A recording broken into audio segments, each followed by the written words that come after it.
No surprise to how I met today's guest through networking. A special thank you to Elizabeth Frederick for another valuable connection.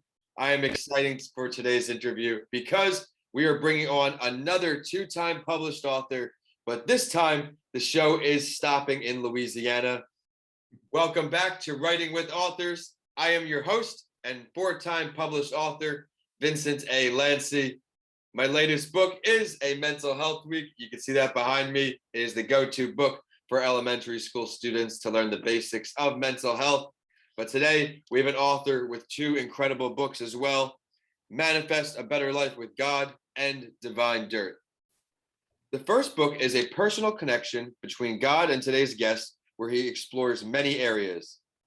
The second book asks this question: do you ever need help remembering your true divine nature, your worth and value, how to be the divine, masterful manifester of your life that you already are?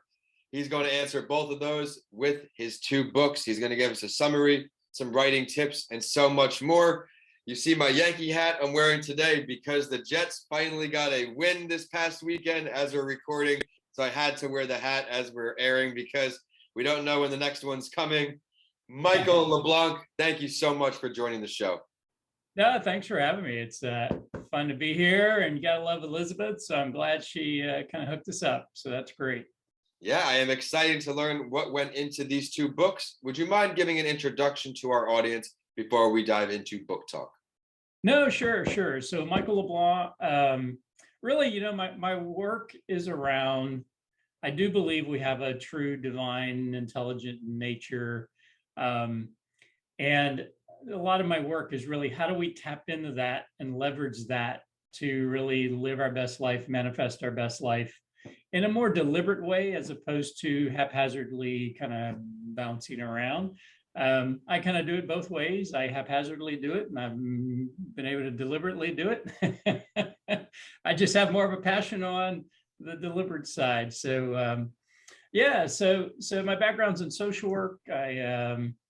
And I'm also certified as a life coach, and I've done a lot of training in more alternative healing, so energy work and Reiki and breath work and a Hawaiian healing technique called Ho'oponopono, and kind of a collection of stuff. I've been my own experiment, and things that seem to work well is what I teach about, write about, do my workshops about, coach about, that kind of stuff. So yeah, and then I did have a 17-year corporate gig with international training and speaking with a lot of the like Chevron, ExxonMobil, Saudi Aramco, a lot of those names most people have heard of.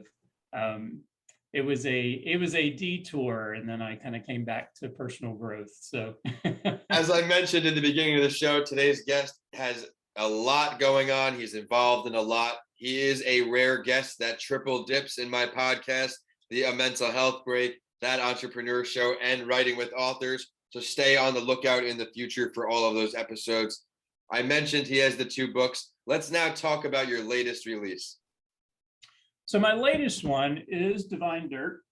And really, so Divine Dirt, I started writing just inspirational pieces, right? Just sort of brief.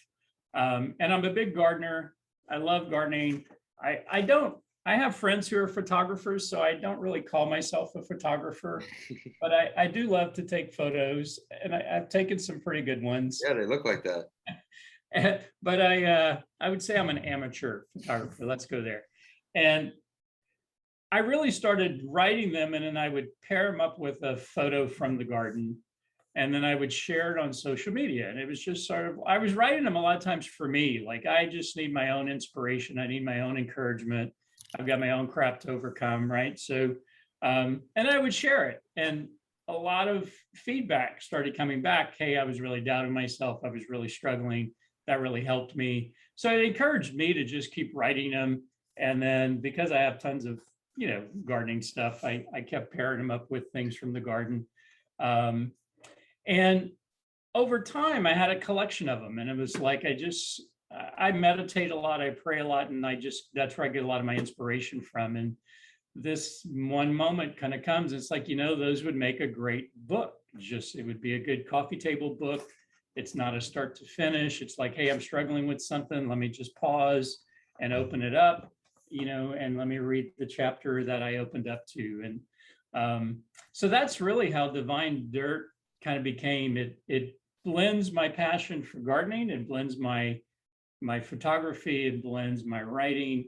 And so it came out right before the pandemic and the world shut down. I did 4 book signings, and my last one was on a Saturday, and then the Monday everything kind of closed. But I also, what I got inspired about was words have energy to them and pictures have energy to them, and they can either uplift or bring you down depending on what you're reading or what you're looking at. And so I got inspired to take my photography and start an online store and started creating products. And so there's shirts and mugs and t-shirts and pillows, and just utilizing all that just as a way to, how do you bring energy into people's world in a different way, right? So that's Divine Dirt in a nutshell. I'm gonna share one quick thing with Divine Dirt. Yes, I meant it to be inspiring. I meant it to be encouraging. And a lot of people were telling me, hey, it really helped me. I was struggling, that kind of stuff. But I had a mother email me, and her adult son had committed suicide 4 months or so before. And her sister had a copy of the book. She had a copy of the book. She was just trying to stay afloat.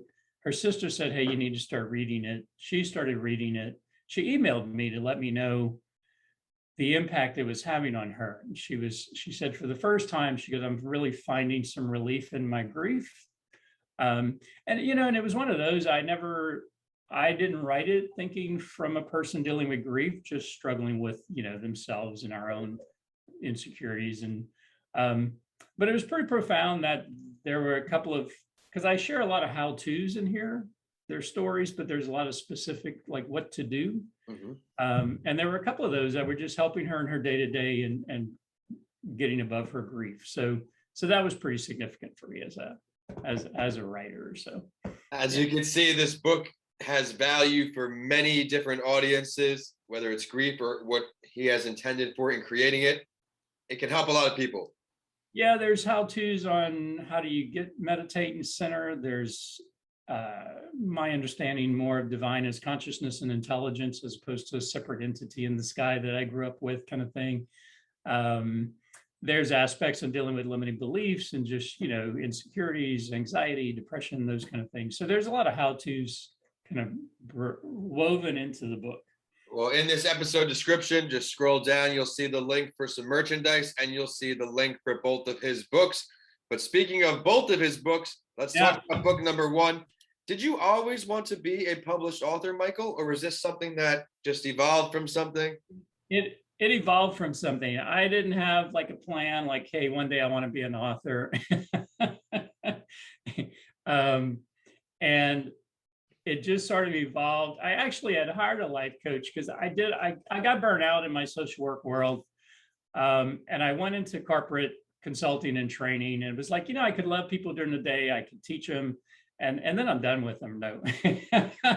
And there was something I needed about that for a while. Right. And it lasted though longer than I planned. And I hired a coach to kind of bring me back, like, let me get back to what I love.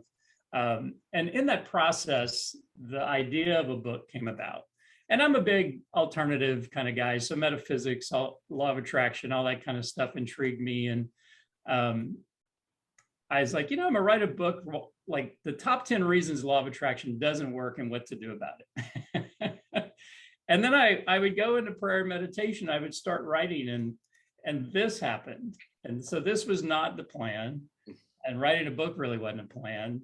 But when I would go and I would listen to the inspiration and I would just start writing. And one of the best tips I got as a writer was let yourself write, do not edit, just write.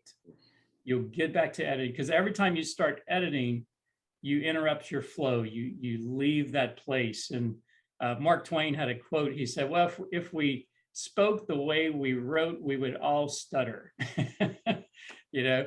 And so I would go into prayer and meditation and I would start writing, and this whole story evolved. And it's you enter into prayer time with God and I, and it becomes a conversation about with the two of us. And chapter 1 is called, well, why the heck isn't it working? It's like, I tried A, B, C, D, and it's still not working. So what the hell? And the idea was, well, if I got a problem with my car, let me go to the best mechanic I could find. If I'm really struggling with life in the universe, well, let me just go to the source of it all, right? So that was sort of the idea. And this dialogue just started happening in the flow of my writing. And so the story is written as a conversation between God and I. And it's chapter 1. Well, it's 2 parts. Part 1 is our divine nature and our relationship to that, what I call God consciousness, divine consciousness, intelligence. Chapter 2 gets into, well, how do I tap into that and utilize that when I want to deliberately live my life a certain way, manifest my life a certain way? And so it gets into some of the how-tos on that. And the story of the analogy of the ocean and the waves kind of came to me when I was writing, and it was God and brought me to the beach, and he's like, all right, so there's these oceans and there's waves, and he's like, well, how many waves do you have out there? And it's like, well, I don't know, there's like millions, right? And it's like, well, if you dove into the wave and went deeper, how many? And it's like, well, they're gone. It's just one big ocean. And how connected is the wave to the ocean? And can the wave ever not be connected? And if the ocean is creating these waves, would it judge them? Would it discriminate against them? Would it be in a mood like, I love you this day, but I wouldn't on the next day? And it's like, well, of course not, And so this whole, part of it was, I know people have been hurt by God and religion and other things. And I was raised Catholic, and I don't really have any issue with religion. It was a personal relationship I was after. And so this first part of the book was really, if anybody's hurting around that, I hope this helps heal that. And I debated about keeping God in the title, because it's like, it's not a religious book. It's a spiritual book. But I kept it in there because what that means to me has shifted. I just never needed to get rid of the word, right? So that's Manifest a Better Life with God. There's a lot of how-tos, there's a lot of tips, but it's all woven into this conversation between God and I. And just to give you a good sense of things, chapter 1's why is it working? Our relationship to that divine nature. Chapter 3, though, is called the vibrational nature of consciousness, because everything I think is consciousness, and it all has an energy to it. And when I'm trying to go from where I am now to where I want to be, there's an inner game I have to shift. I gotta line up with that consciousness and that energy of Michael as that. Love it. Before that's gonna show up and manifest in this outer world. And anyway, so it gets into some other tips and some techniques and practices and stuff. So both of your books have a self-help component. Both of your books can add tremendous value to almost everyone's lives. Be sure to check out all this content in the show description. Before we sign off with today's guest, he already gave us a little bit of advice, which I agree with. Just write, don't stop and edit, because editing, you can always change something. What other advice can you offer our community of writers here, Michael? I think it's good. So 2 thoughts came to mind. One, I think it's good to kind of have your plan, right? But when you go within and allow that flow to come, be willing to ditch your plan. Right? It's like you're tapping into to me a greater intelligence, and let it kind of guide part of that. And in all, I have 2 books published. I have a chapter in a Joe Vitale book called The Abundance Factor. But in all of those, I've had coaches. I've hired an author coach, and I'm getting ready to start with Divine Dirt 2. And I've hired a woman named Bruce, and she's a best-selling author with McGraw-Hill. And she does a lot of more personal coaching. So I'm really looking forward to that. But that'd be another thing. It's like, you don't have to kind of wing it. Yeah. Well, we'll have to bring you back on the show as soon as that book is finally released. And by working with other coaches, I'm sure you can bring some new techniques to your work as well. Everyone out there, CEOs of major corporations have coaches. A lot of people have coaches. I have too. It's always good to bounce ideas off someone and not just be trapped in your mind. Right. Where can everybody find you, Michael? It's been a great episode. Where can they find your books too? Yeah, so my main website is createwithconsciousness.com. And I have my books and I have information on me and my workshops and online courses. All that stuff is kind of in there. DivineDirt.net does have signed copies of Divine Dirt, but that's also where it has, you know, a lot of the products and things like that that are in DivineDirt.net. So those are my two main sources. My email is michael@createwithconsciousness.com. And it's Michael, Michael. Thank you for sharing that. I was going to ask you again for the link for all the merch so everybody can get some good merch from you. Michael, thank you so much for taking the time to join this show. You delivered an incredible episode for our community of writers. If you are a published writer out there and you would like to join our community, please reach out to podcastsbylancy@gmail.com. I would love to talk about getting you on the show. Like all my other shows, I thought I would do a season maybe, and now we're already 30, 40 episodes recorded, and it's been a joy. I hope you are getting a lot of value out of it. Michael, thank you once again. Thank you, man. Appreciate it.